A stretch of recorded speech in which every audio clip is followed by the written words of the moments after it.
You are listening to socialtv.co.za with myself, Nokuthula Khwela. In our top stories, UWC empowers the future generation, and Bruce Fordyce has his heart set on providing defibrillators to over 200 parkruns in South Africa. In our top story, it has been 46 years since the Soweto uprising led to the commemoration of Youth Day. With each passing year, South Africa's young people remain the focus of projects aimed at uplifting and empowering them. The Presidential Youth Employment Initiative is one such venture. It has given people like Michaela Alexander from Delft an opportunity to gain the skills and experience to launch a successful career. The 25-year-old, who has a Bachelor of Honours in Development Studies from the University of the Western Cape, UWC, is currently a research intern at the Faculty of Education. "I want to gain formal and practical work experience," she said confidently. "In terms of my career path, I hope to work in government or with an organization that tackles social issues." Another youngster hoping to make the most of his internship opportunity at UWC is Risenga Hlungwane, 22. The UWC alumnus joined the Department of Institutional Advanced Media, Marketing and Communication team. The stars align perfectly for Hlungwane because the career path I am exploring is within the media space.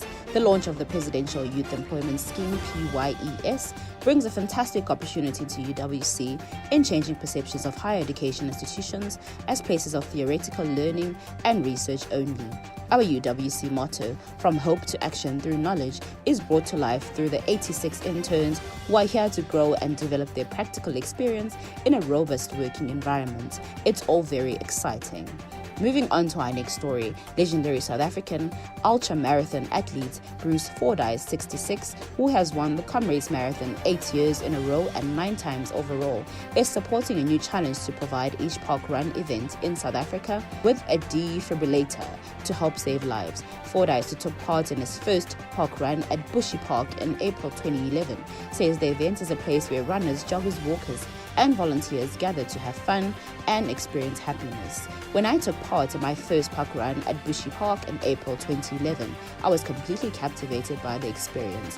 I knew parkrun would have to come to South Africa and that it had the magic ingredients to bring communities together and to bring great joy to people," said Fordyce. In his role as president of Parkrun South Africa, Fordyce is promoting a record-breaking crowdfunding campaign on BackaBuddy, working closely with global defibrillator supplier Aero Healthcare to raise 4 million rands to provide almost 200 parkrun events with a defibrillator.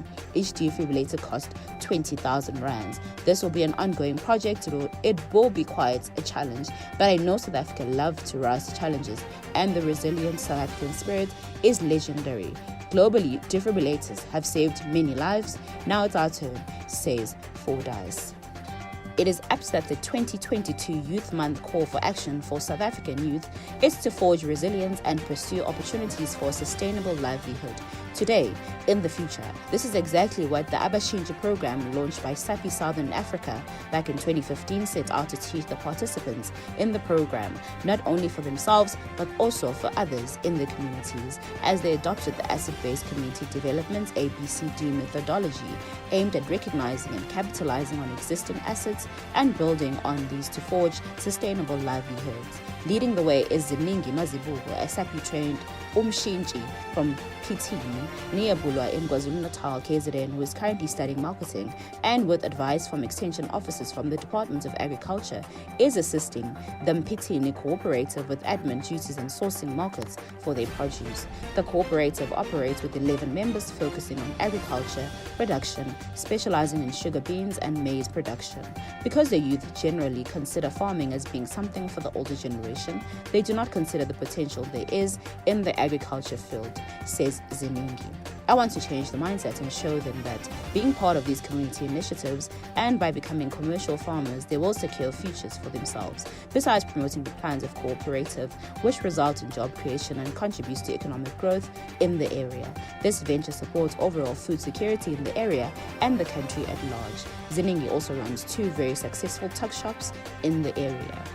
In our final story, in partnership with the Red and Yellow Creative School of Business, Cape Town's newest and most exciting coding school, Lewagon, was launched earlier this month. Lewagon's mission is to enable the greatest number of people to learn digital skills to change their life, thrive in their career, or launch their tech project. Over the past 8 years, the brand has firmly established itself as the world's #1 coding boot camp, with campuses in 45 locations around the world. Following the successful launch in Mauritius and Casablanca last year, the mother city was the obvious choice for Lewagon's next home on the continent. The partnership with Lewagon is a reflection of Red and Yellow's commitment to developing South African talent via internationally recognized and collaborative pedagogy that delivers competitive 21st century skills.